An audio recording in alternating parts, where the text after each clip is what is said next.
We are live from the basement. How you guys doing?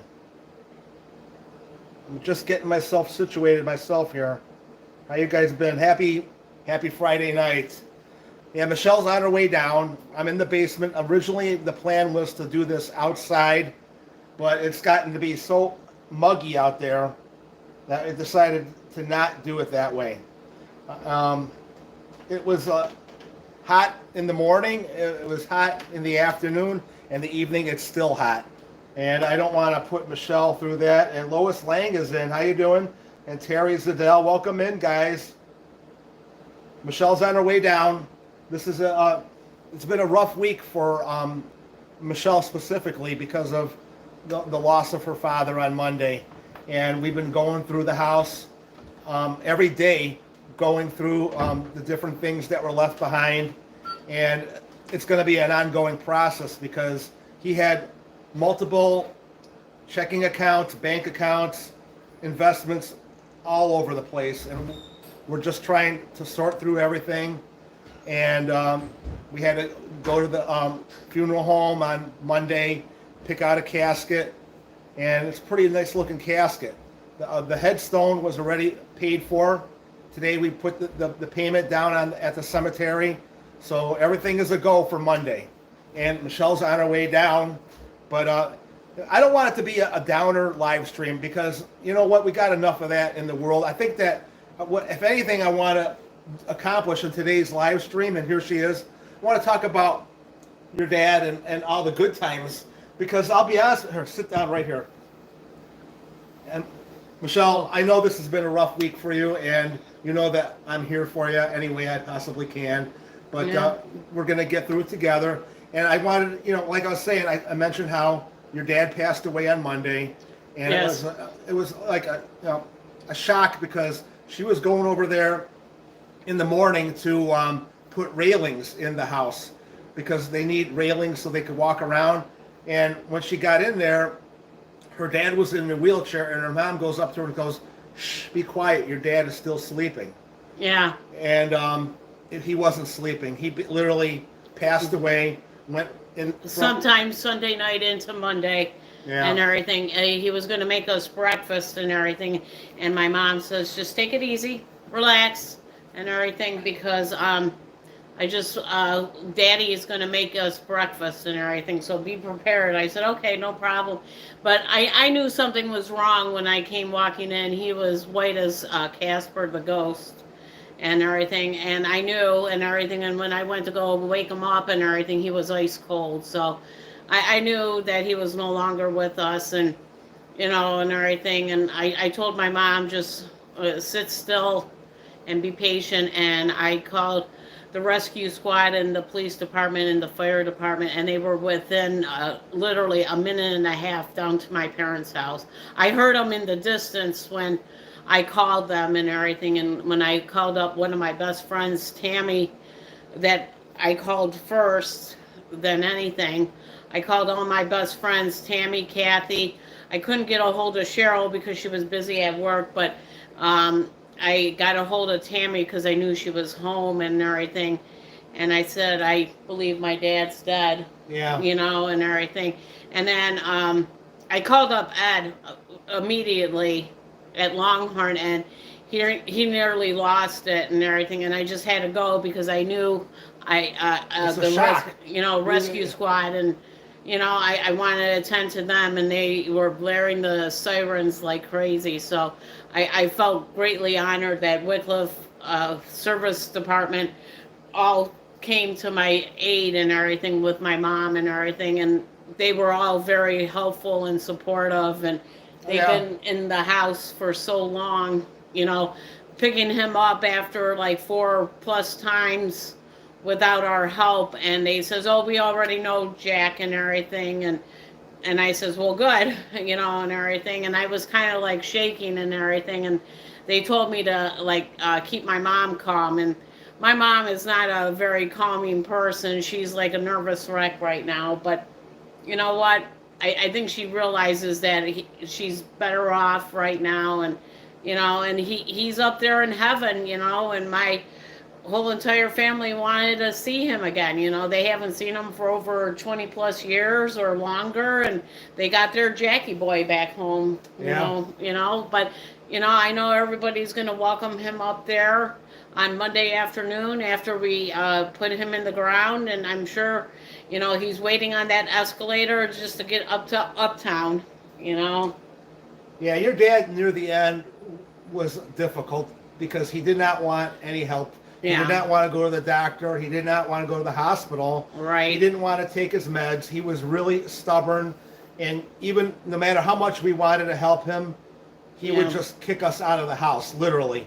Yeah. Because I think he had made up his mind a long time ago that he wasn't for this world anymore. Yeah. And it hurts, especially Michelle, because you want to help your parents out.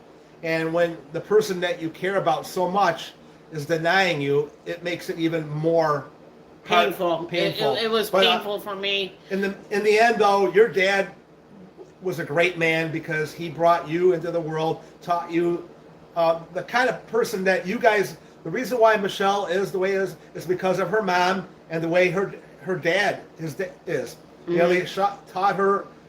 Especially him, he was the one that really taught you right from wrong, Right, and stuff like that, and how to balance your checkbook and how to be a responsible person. But your mom was the fun, the outgoing aunt and Yeah. mom and neighbor and friend and everything, and she protected the neighborhood kids when my dad was very forceful on them, and like speeding or smoking in his backyard. He took a lot of pride in that because he had prize cars in the he loved garage. his cars.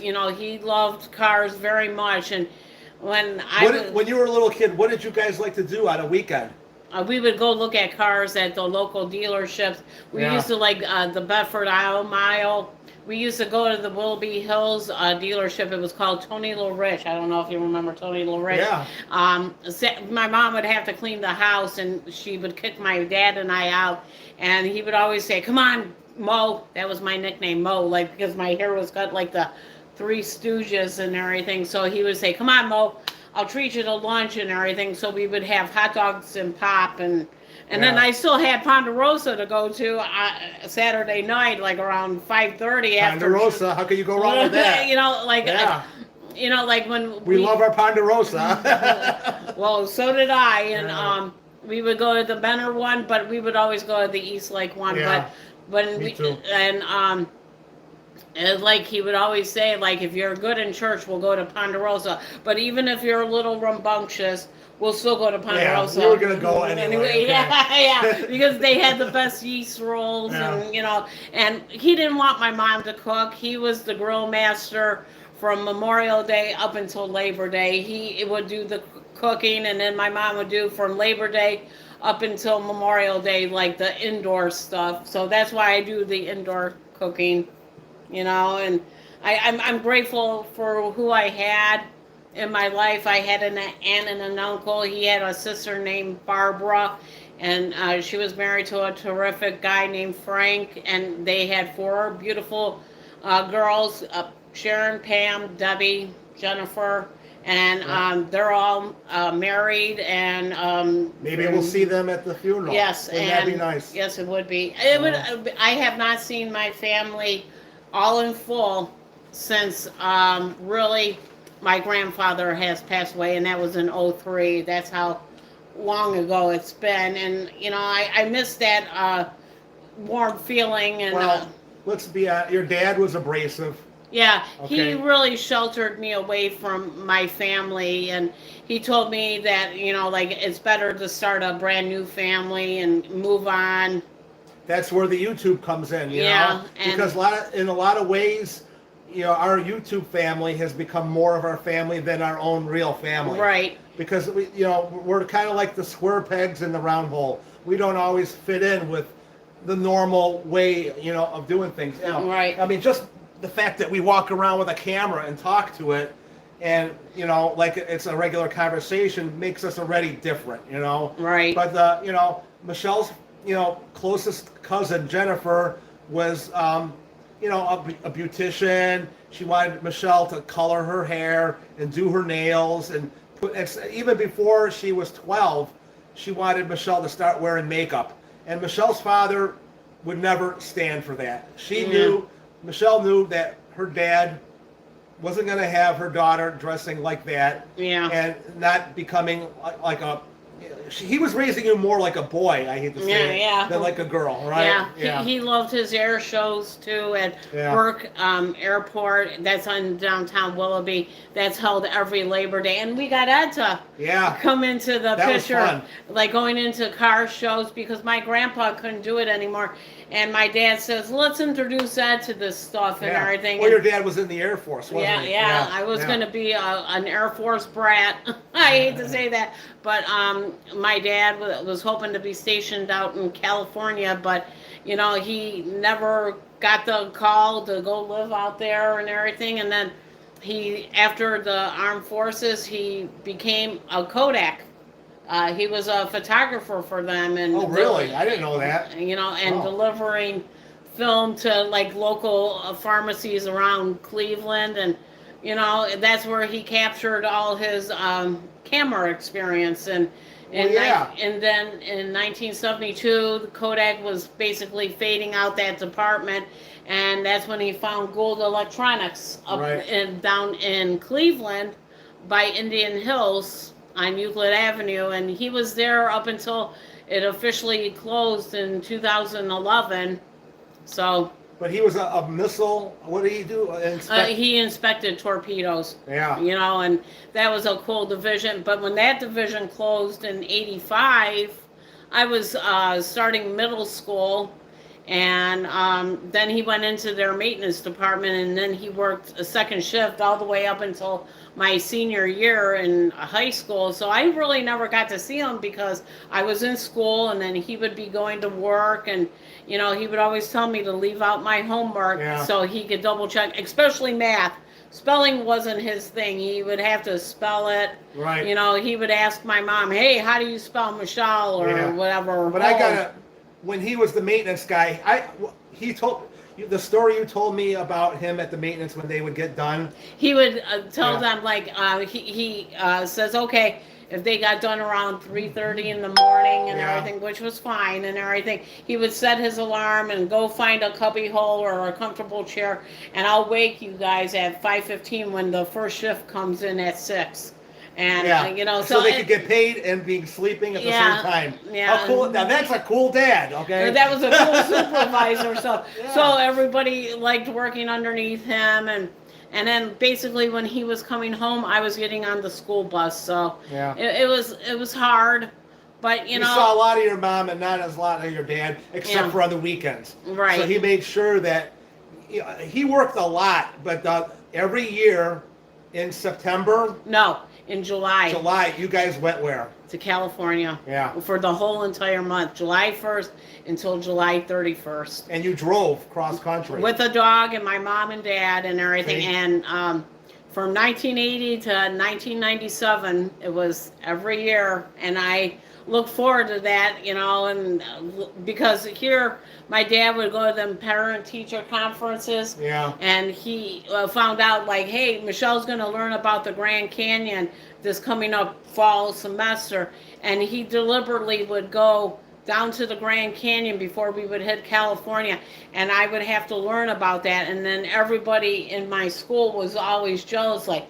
oh my God, she has pictures, she has pamphlets. Let's copy off of Sanuda. Let's do it, baby. You know, because we know that she's not going to be lying to us and everything. So everybody goes, oh, I want Michelle, or, you know, Mount Rushmore. You know, we didn't get to see all 50 states, but darn near close to them and everything. But we were always on the tip of, like, Oregon and Washington State, but Montana was like in there. We went to Billings, Montana, and then we would go down to California after that. But 90 was up until 84, but we didn't go in 84 because of the Summer Olympics. That's when he says she has to learn about Plymouth Rock and Florida. So that was my July, was all that, you know.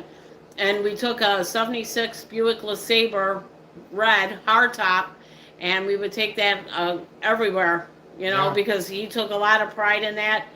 He washed that every Saturday morning with my baby diapers by the street light and everything. And everybody never heard my dad because he was quiet as a mouse and everything. And he was washing all that. He would wash his car every day? Every Saturday. Okay. Every Saturday. Right. Every Saturday. Because then we would take that out for the weekend in the summer.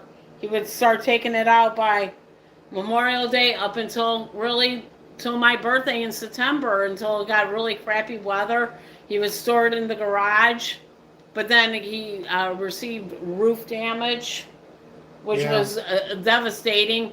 And then he never traded it in. He always said, this is my prized possession. And then when he got diabetes, he kind of deteriorated taking care of it because it was a big boat. I mean, it had a V8 engine in there, but he still drove it around. You know, he took, every summer, And you also had a convertible? Chrysler LeBaron convertible. That was my dad's dream car. But see, he loved cars so much. He loved a 57 Bel Air turquoise. Yeah. And everything. And he never got it. It was always a dream. And then when he saw a convertible, a Chrysler LeBaron, he traded in his winter car and he went to Chardon and bought it.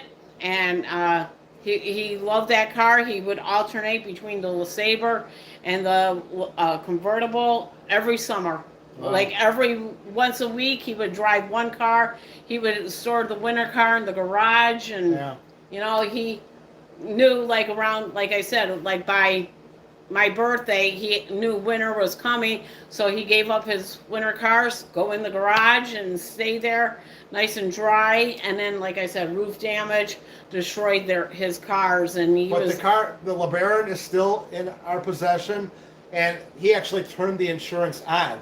So I think he was planning on driving that car this summer. If he was still okay to drive it. Yeah, this summer. Like I said, there's no engine in the LeSabre and everything. He blew it out on 90.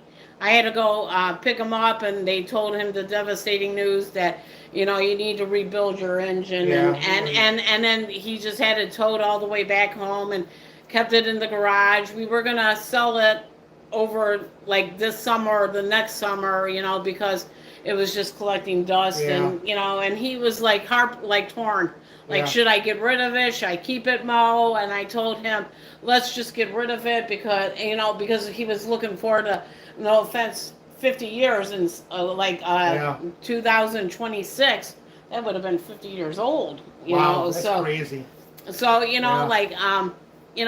had other cars. He had a Pinto. He had an LTD.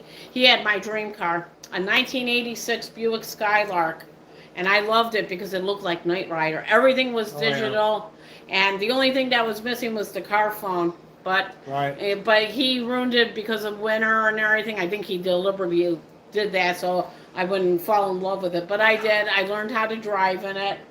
But my fondest memory is just growing up as Jack and Peggy's daughter, and I was proud of it. Yes, it was tough to be Jack's daughter, but you know what? I bullied through it and everything, and I was an only child. I didn't have any siblings to really follow in my footsteps in school, so I had to carry on that Sanuda name for 25 years, and he handed me off to Ed when I married him 25 years ago, and I was greatly appreciated that he gave me away. I think Amy Arnold remembers you coming home with the convertible.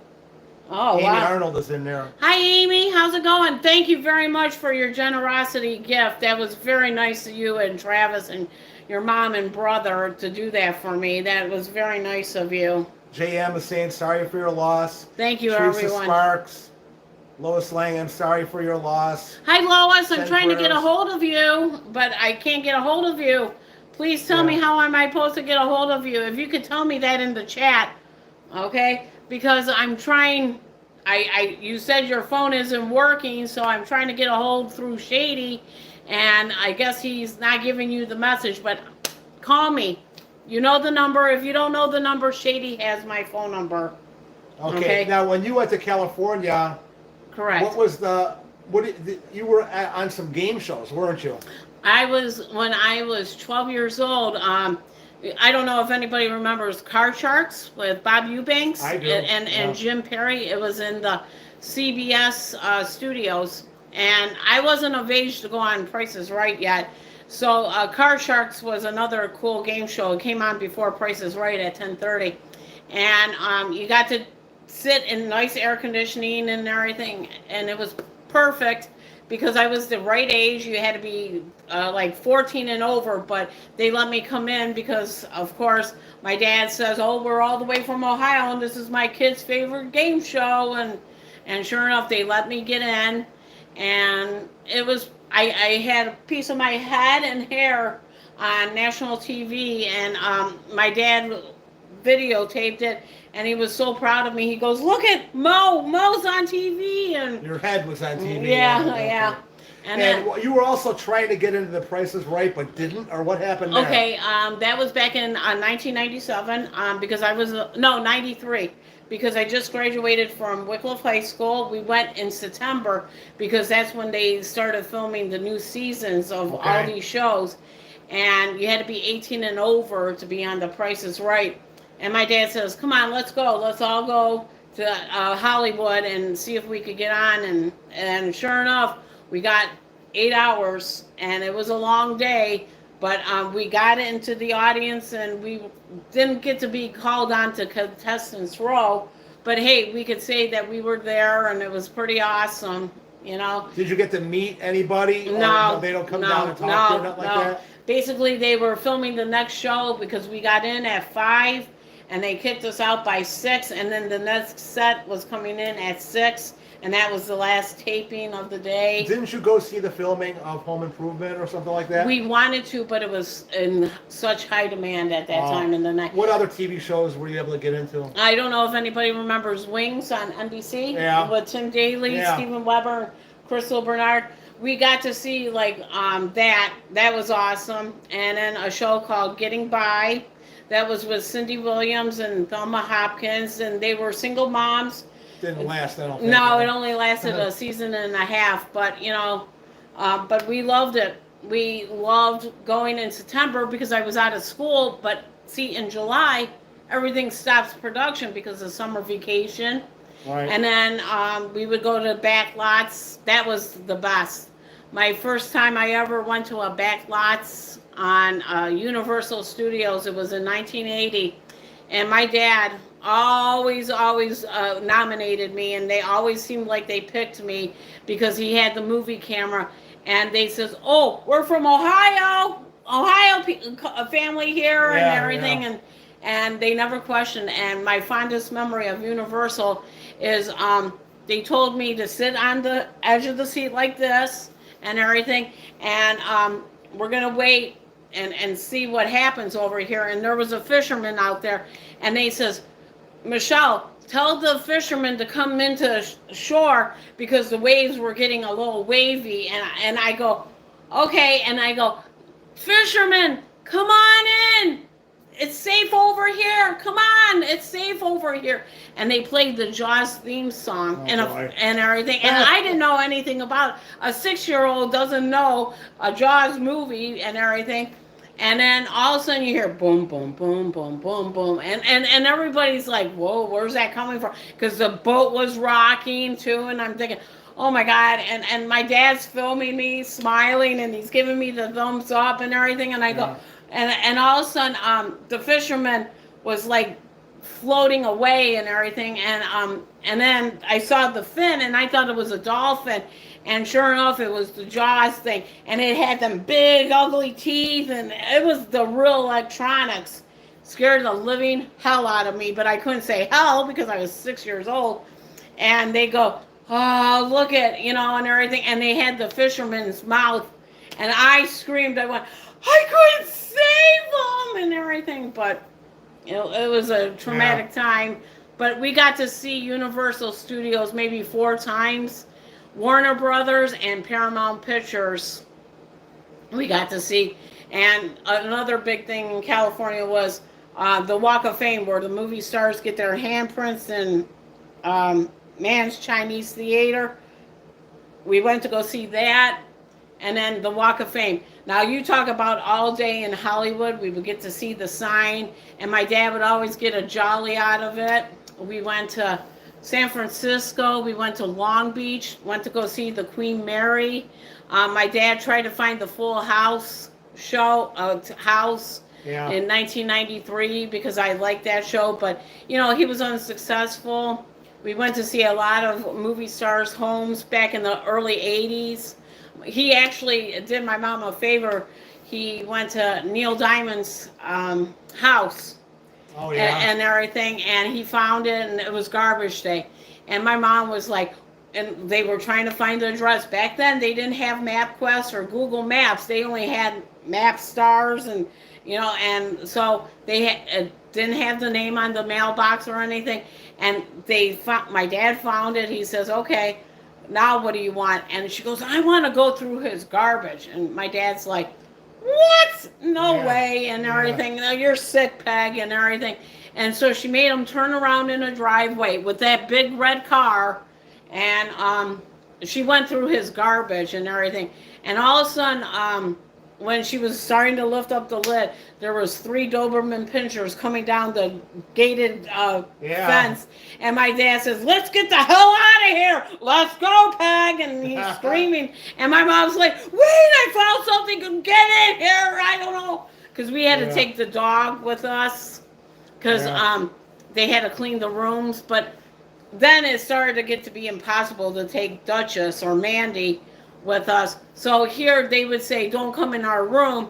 But then when we would come back, we would find our dog in the bathroom crying, and they made up the room, they made up the bathroom. And my dad goes, "What a watchdog." They let her, but they were all Mexican, so we didn't know any Mexican words back then. Like my dad goes, like even at the front desk, they had select English, but I lived there in Glendale for 2 weeks there, and I was like in heaven. I want to take Ed back there. If I could take him to Glendale, show him everything, the Glendale Galleria where Tom Petty filmed Free Falling. Yeah. It would be awesome. And it's just right down the street. Bought my first Jackie Collins books down there. I had a very good life. Your dad wanted to go to Area 51. Yeah, and Tell me about that. and then my mom was totally against that. She hated sci-fi and everything, and she basically put her foot down. And he was bummed. He goes, "Listen, this is going to be something huge in the future," and she didn't care. Yeah. She wanted to get out of there, so she would divert my dad, and my dad was all upset. And then when we were going this year to Vegas, we told him, and he was like this, ooh, and he was remembering everything to tell Ed, and he still remembered everything that we wanted to do. And then we tried to get to it. It was, we didn't make it there, but it was fun to get to Rachel, Nevada, which is in the outskirts of Area 51. Yeah. That video is still yet to come out. That's going to be pretty cool.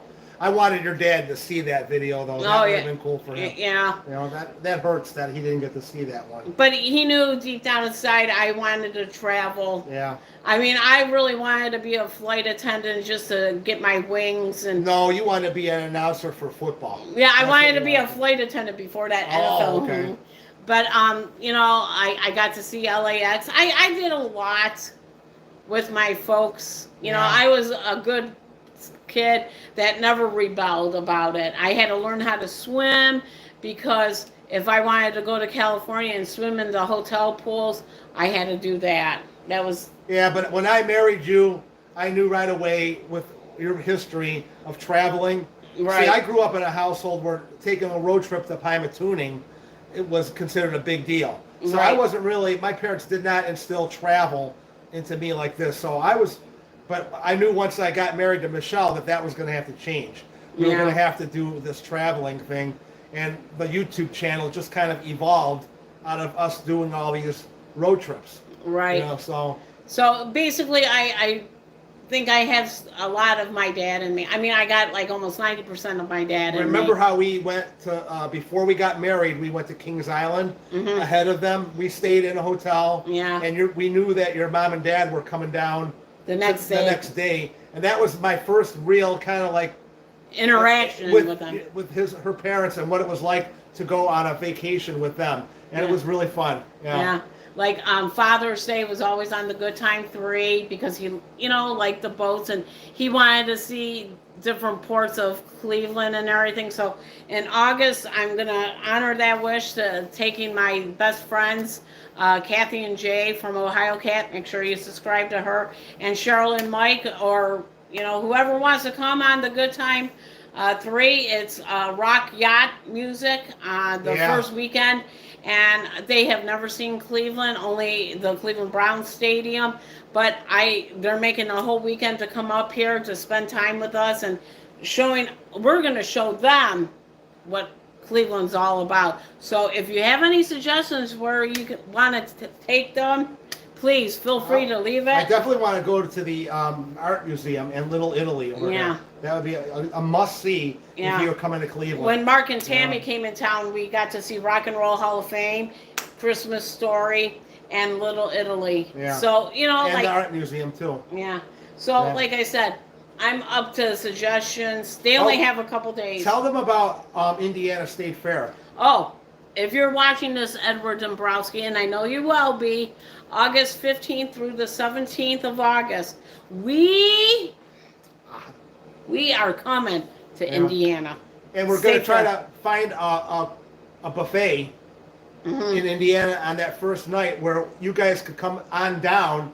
And it's going to be the Friday, or is it the Saturday? No, Friday. We're going to make the announcement. We're going to try to have a meetup in Indiana in August to have a buffet with Ed and Michelle. Yeah. I don't know. No one will show up, but you know what? Maybe one person will, and that'll make it worth it. Yes.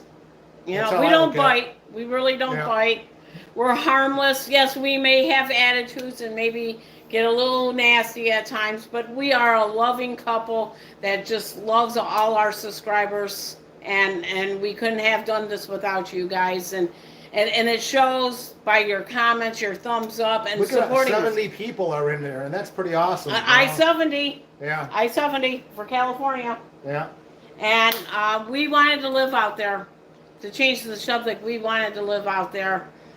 Ever since '85, we wanted to live out there. But well, I'm glad you did, okay, because I would have never met you then. Oh. But the houses were too expensive, right? Yeah, absolutely. It was hot in the desert. It was like always 118 plus, and it was unbearable for the dog because we were thinking about the dog, and that was the number one thing. And then being away from our family was number two, of course. But my dad was going to make it work, and I think the gods told him just to give it up. Here he is. Ed Dombrowski is in here. Awesome, and I will be a supervisor at the 42nd Street lot. Okay, will be great to see you there at the fair. Absolutely. Well, that's great. Because we're going Saturday, Edward. Oh, look at Peggy Zanella's in also. Right. She's been it's been a while since we've seen her. Yes. Do you go to the zoo and rainforest? Not everyone has zoos like the Cleveland Zoo. That is true. We went last September with Candace and Mike for Mike's work picnic. Yeah, but that was, and then we went to the Asian of Lanterns. With your friend Jamie? Correct. Yeah, that was fun. Yes. When does the Asian Lantern thing begin? Doesn't it? It starts in August, I believe, and then it runs until Halloween, I believe. But, like I said. Eric Anders said hi, Ed and Michelle. Yeah. So if you guys got any questions for Michelle about her dad, you feel free to ask him. He was a different kind of guy. In fact, when we were going through the prayer cards that you got to do for the funeral, that you could choose like praying hands, like Mary or Jesus or Saint Christopher or whatever. And you know what? Michelle ended up picking out something with the Air Force on there because he really loved the Air Force. He loved cars. And what did we end up getting? Some kind of a military prayer card. So there you go. Okay. Yeah. And a nice scripture from John 3:16. Right. So I think this is going to be great. It's going to be extremely hot. I wish he could have picked a cooler, but I'm glad it's not winter time where it's icy, because Ed and myself, and I'm hoping my nephew Matthew will come through for me on one side for carrying the casket, because I can't carry that all by myself. He was a heavy man, so, but you know what? Whoever shows up to the funeral, thank you. And if I don't recognize you, don't be offended and everything. I'll recognize all of you. My mom's going to be a little dazed, you know, but that's normal and everything. So she's probably going to be sitting the majority of the time, and you know, she's someone missed what your dad did. He was a missile inspector. Yeah. Yeah, he worked for Northrop Grumman. Yeah, Northrop and Gould. And Gould Electronics, Westinghouse, and he did that from 72 until 2012. Right. So he was there a long time. You know, he made a lot of good friends. He was a very big investor. Yeah. He put a lot of money away. He always said that you guys will all be better off after I'm dead than while I'm alive. Yeah. And now that we're going through all the papers and we're starting to realize... I'm believing it right now. Yeah, there's a lot of work to be done to get through all of it, because he was one to move money around from whatever bank gave the best interest rates. Yeah. And he was always, once that CD ended, he would close it and find another bank to put it in another one. And it's just a lot of things to go through. So, a lot of statements, let me tell you, a lot of statements. So guess what I get to do in end of July, early August, you know, but I'm still going to do my summer plans. I'm still going to be going to Foxwoods. I'm still going to put Indiana. I'm just going to have neighbors looking on my mom, and, you know, she's lonely, but she does have very caring neighbors around her. And we're going to be there a lot. We're going to be going to your mom's house almost every day now. And I always, thank God that she lives close, only a mile and a half away. And I told her, you know, I cleaned out, you guys saw the video of me possibly cleaning out my closet. Well, I cleaned out that whole room, because deep down, Michelle, I really felt that like you knew my dad this was coming. Yeah. And I wanted to give your mom an option to have a room here if she wants to stay with us. Yes. It's always, I don't want to ever feel like she can't stay with us. If she, the house is, you know, we got just the two of us in here with our cats, and there's definitely room for her, you know. Absolutely. Your mom is awesome, and I want her final years to be as happy as possible. Yeah, and because I'll tell you, she was not getting the kind of things done to get to the doctor and different things. Now that, you know, I hate to say this, but things can actually get better for your mom now, you know? Yeah. Well, my dad was there, but, you know, like I said, it was hard because I was always working with that, of course, and they all knew that and everything. I'm not abandoning my mom. I love my parents to the high moons, you know. I may have say I don't like them and everything, and I do. Oh, Amy's going to be there on Monday. She said she wishes she could be there. My dad said he will be there for you on her dad. Okay. Thank you, Amy. But I don't think she can make it. That's okay. Growing up next door to you guys was, and I can't see that word there, was epic. I don't know what that meant. You have always, there's a little heart thing that blocks the words. Yeah, see, over that's there. what I. So it's kind of hard to read everything. Yeah. But I get the idea. Yeah, you guys, you know, her dad was the enforcer on the street.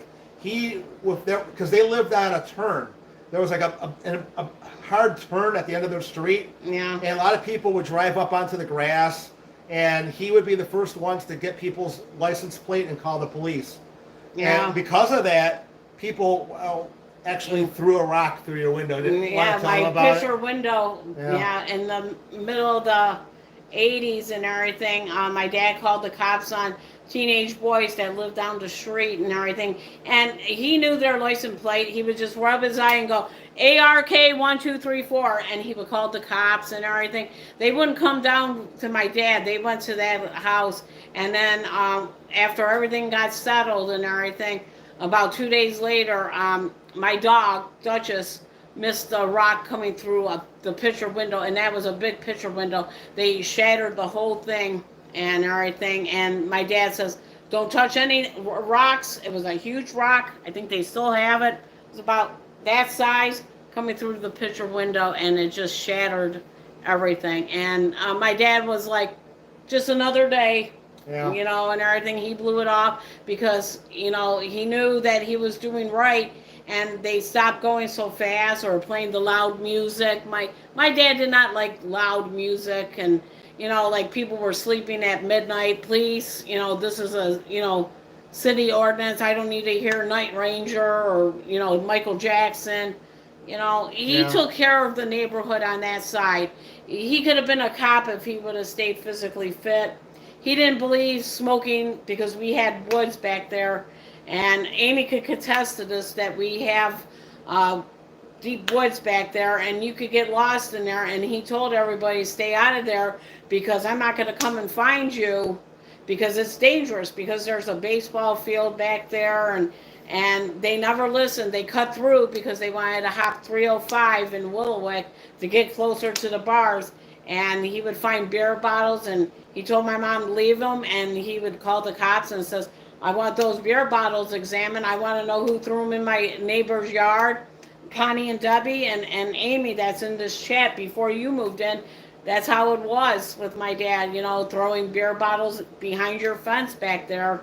And my dad did not, you know, my backyard was the easiest cut through because there was no fence. Yeah. Blocking that, you know. Not so easy with him around, though. Oh, no. When Michael was 8 years old, he was smoking by my dad's garage, and he flipped out because he dropped the cigarette and caught some of the garage on fire, and he bolted, him and his buddy, and my dad had his cars in there and everything, and he called up Michael's dad. And boy, Michael was afraid to go home, and my mom was trying to protect Michael, and she couldn't because my dad was like, no way, nope, he did wrong, and he was 8 years old, and he wanted to be like his sisters, you know, smoking, and Clinton was his buddy, and my dad didn't tolerate having that, no way. If my kid can't smoke, why should an 8 and 10-year-old do it? And Michael was 10 at the time? Yeah.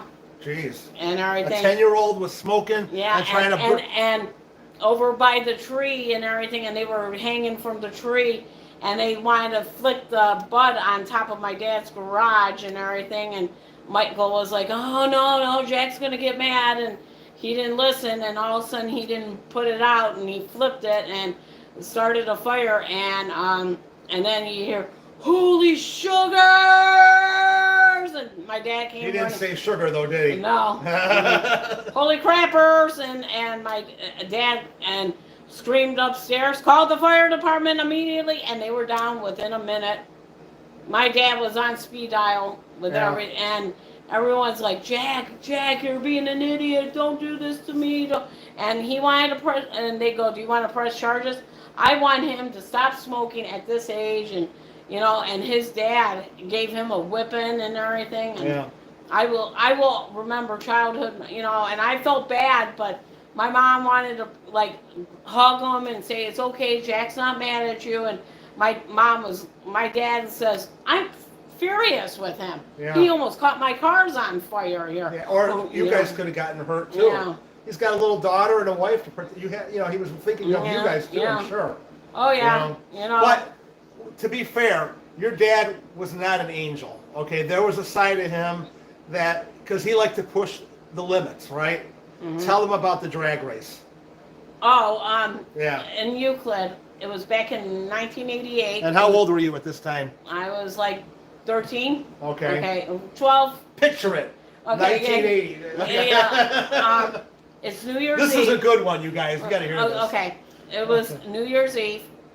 And everybody that's in Ohio, like in Lake County, Cuyahoga, should know we're 260th. That's Richmond Road, okay? We were getting a pizza. It was New Year's Eve. And I went with my dad because he didn't want the pizza to slide and everything. And we got out of the Pizza Hut up on Euclid Avenue by Richmond Road. And all of a sudden, when we made the right turn, there was a car next to him. And they says, oh, you want to race, old man? And he goes, sure. I got a kid in here. And they go, well, we got our wives in here, so it's a fair game and everything. He goes, okay, no problem. And everything. Nobody was around, but it was New Year's Eve. And I asked my dad, and he had my Skylark out there, and I said, why are we doing like 66 in a 35 zone? And he goes, relax, Mo, because that's what he always called me. Never called me really Michelle unless I was in trouble. And I says, okay, I trust you and everything. And the guy was winning by inches and everything. And all of a sudden my dad floored it and everything. And then here, my dad thought he won and everything. And here, he slammed on his brakes. The guy was right behind him and everything. And we felt the impact. and everything. There was no damage to our car, but there was damage to his car. And he went around my dad and says, what's it called? Look what you did to my car. And he goes, what did I do to your car? And sure enough, he says, well, you damaged my car. And he goes, you have no proof and everything. And he says, well, I'm going to go call the police department because he had to go to Pacers or whatever bar was over there at that time. Yeah. And so the cops show up. Yeah, and what's it called? And my dad was in the car consoling me because I was really upset, crying and everything. And my dad says, oh, I forgot to tell you, Santa Claus isn't coming this year. And I looked at him and I started to cry. Because you still believe Santa Claus? Yeah, okay. I thought Santa Claus was. And so you're crying your eyes out. And everything. And I'm like really crying, and I'm thinking. Not because of the accident, because of Santa Claus. Santa Claus isn't going to be coming anymore, and I was like heartbroken and everything, and I was crying. He says, "Keep that up and everything. Remember, Santa Claus isn't coming anymore to our house." And I go, but I'm a good girl. I promise, and everything. And he goes, "Remember, Santa Claus isn't coming." And I just had the whitest eyes. And then he got the officer, and he goes, listen, they're traumatizing my kid and everything. She's crying her eyes out. Why would I hit this innocent couples and everything? And here the cops cited the guy that slammed into my dad's car and everything. And it was really my dad's fault. And they cited my that guy with the husband and wife and the other couple in there. Because you sold it with your crying. Yeah. You're crying, yeah. And my dad goes, I didn't tell my kid nothing. No way. I mean, like, they were coming out of the blue. They came over there by Taco Bell and everything, and they challenged me, and I challenged back, and I was doing a measly only 40 miles an hour, and, I had to stop for this light over here by P1 and everything, and they must have not have seen my brake lights, and he demonstrated the brake lights. See, they work.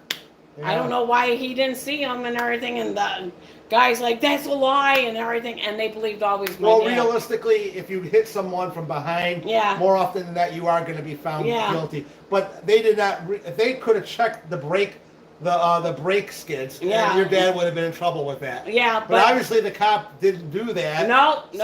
They believed that the couple slammed into my dad without any damage. Yeah.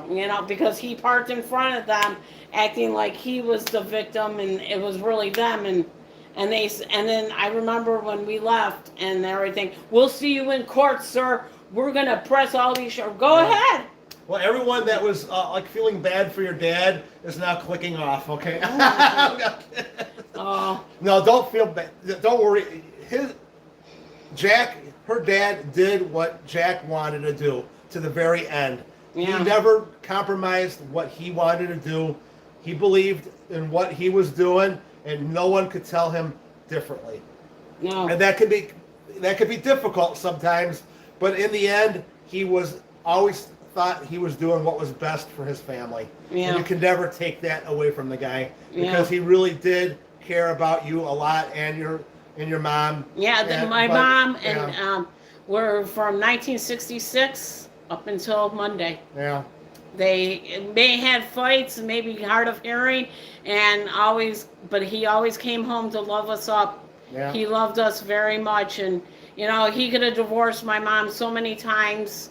But you know what? They worked through their problems. It wasn't always hunky-dory. It was, there was turbulence there at times. But, you know what? My dad tolerated it and put up with it and looked past it after a couple days.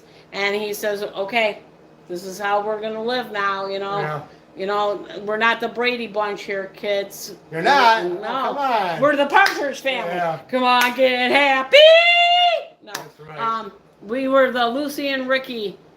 Yeah, your dad actually looked like Ricky Ricardo in the day when he had his the hair. He would part his hair and everything, and everyone always thought he was his Babaloo and everything, and they always thought he played little Ricky in the TV show, but it wasn't my dad. It wasn't New York. He didn't go to Jamestown, but you know, he made everything adventurous for us. And you know what? We went through a handful of neighbors on each side because they had to move into a smaller house thanks to Amy and her family moving in 1988.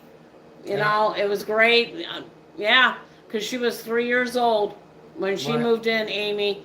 And then Kevin came along 5 years later, and they still are living there. I got new neighbors on the other side. I've been through 4 neighbors over there. Amy used to play with the neighbor's daughter, Chrissy, and, you know, and my dad would be the Mr. Snow Thrower because he would get off of work and he didn't want to see anybody late for work. So he would do that out of the kindness of his heart. He had a heart.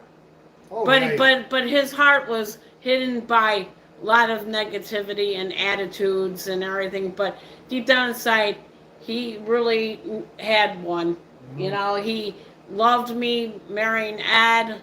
You know, it was hard for me to leave home. Yeah, you were his little girl. You know. Yeah, I was taking your buddy away from him. You were his buddy. You know? Like partner in crime. Yeah, literally. like my like I said, the California trips and the car dealerships and you know, him buying me my favorite stuff at Carl's and Barney's supermarket was always a treat. Like the peanut butter and jelly. Like I was my mom and her best friend at that time were thinking I was going to marry her son because his birthday was September 26th. Mine was September 27th, and we were going to get married September 28th. And my dad always says, oh, God, if Michelle marries Robbie, just think of all the hamburger helper, because he was obsessed with hamburger. Yeah, that's crazy. Hamburger helper and everything, and peanut butter and jelly, and Tang, because his mom would always say, Tang is for astronauts, and you're going to be an astronaut, Robbie. And guess what my mom is starting to drink now? Tang! Yeah. She's making me make Tang for astronaut Peggy. Just so you guys probably haven't figured out, Michelle's got a really good memory. She could remember conversations from years ago. So you can't ever pull one over on her. If if she catches you in a lie, she'll do it because she knows what you said. And if you try to change up on her later, it doesn't fly with her. Yeah. And I think you get that from your dad too. Yeah. My brain is a sponge. Like I'm reliving my childhood with my cousin, and what breaks my heart is that she cannot remember being at my grandparents' house. And we did a lot of good things up until 85, until her dad passed away. And that's when everything was hard for all of us, because that was a first family member that ever died. And my aunt was distraught because that was her high school sweetheart. They were in 1960 and they had 4 beautiful girls, and Jennifer and I were envious because they were a lot older than us, and we were just trying to mimic them and bringing home boyfriends. And then like when it got to be time, she would bring her boyfriends, and I didn't have anybody in my life, but because I was busy working, I didn't have time for a social life, and I didn't really care. My dad didn't care. My mom was like, whatever. Yeah. Hey, I got my Prince Charming right here, my knight in shining armor. Who's back there? Oh, Joe Flacco back there and sitting on the bench. There you go. But, like I said, thank you everyone for letting me talk about my dad, because I don't know if I'm going to have to give the eulogy. I'm really hoping not, but I would do it. And I practiced on you guys today, and that helped a lot because I needed that. I needed. Yeah, you need to get this out. Yeah. It just feels good to say all these things, like I don't like focusing on negative. You know, I try to be positive. Yes, a lot of bad things have happened recently, but I believe in pushing forward and keep it positive. Yeah. And I think bringing up these positive memories of your dad is going to help you get through the next few months. I think, you know. Well, like I said, once I get all this stuff, transferred over to my mom and everything, and she finally is settling down and everything, it's gonna, I think it's gonna be tough around the holidays because, he did. Yeah, we won't be getting our microwave turkey anymore. Well, I could probably. Your dad and the microwave turkey. But I cherish all of it. Absolutely. I cherish those instant potato days and everything, and Hungry Jacks and Mountain Jacks. I cherish everything. It was the best 50 years with him. I may never got to call him every day or see him every day, but I installed the love from him. He's in you for sure. Big time. He carries on in you for sure. Oh yeah. When you get into your mood, your dark mood, oh yeah, and you do have a dark side. Yes, I do. Don't let anything fool you. She does have a dark side. Yeah. Okay. Yeah, when I get tanned on this side, or the driver tan. Yeah. Okay, no, I'm just kidding. But I do have a lot more memories, but them are the fondest, going to California and going car shopping in the summertime and just enjoying life to the fullest with him. Up until I could do it, up until 1990 when I started working, that was okay. We got a question over here. Do I remind you of your dad at all? Sometimes, yes, he does, because we get pig-headed and everything. Like when he gets to be in that lazy mode, and I want everything organized and everything, and he says, "Oh, I'll leave it until morning." I can't leave it till morning. I got to do the dishes, or I got to straighten up the house because I'm afraid somebody's going to come over. And the bad way, the bad ways you remind me of him. But in the way his heart means a lot to me, because I know that my dad had one, and everything. He may never said I love you. I forced it out of him, and I said, I don't know when tomorrow will be here, but I love you, Dad, or Daddy.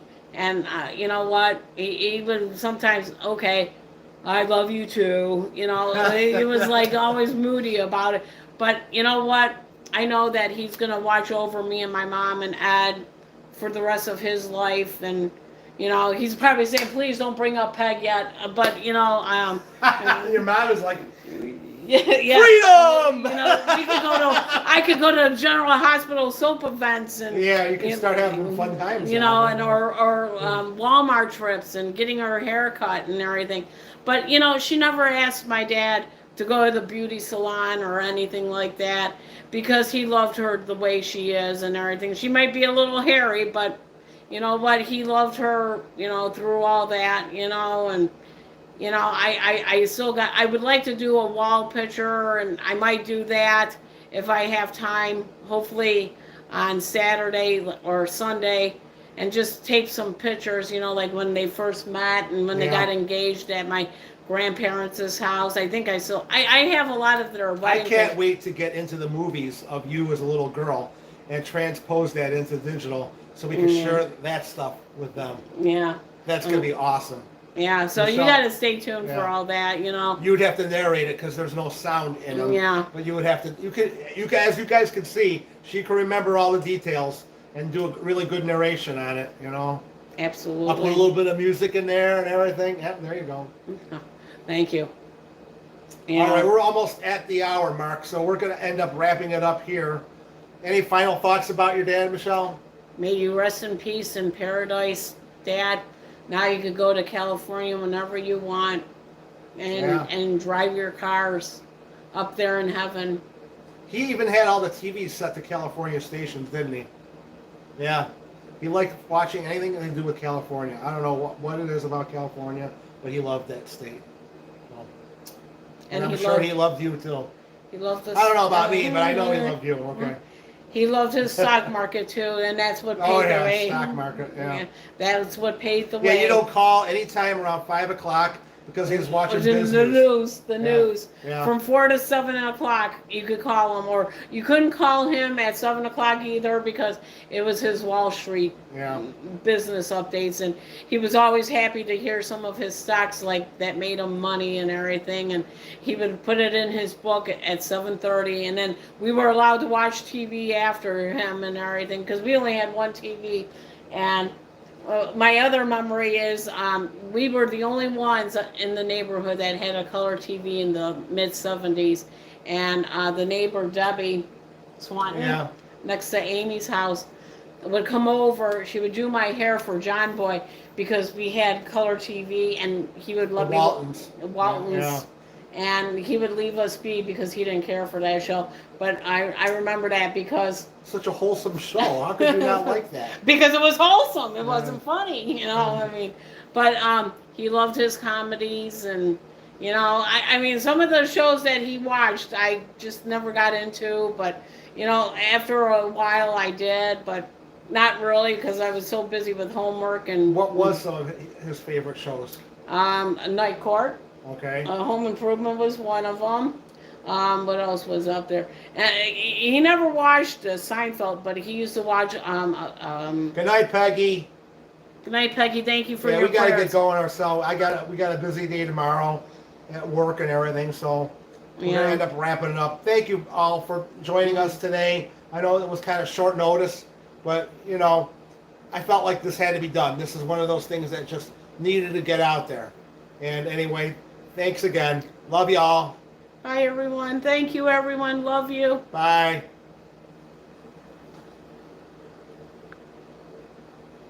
Okay, there you go. Good job, Mike.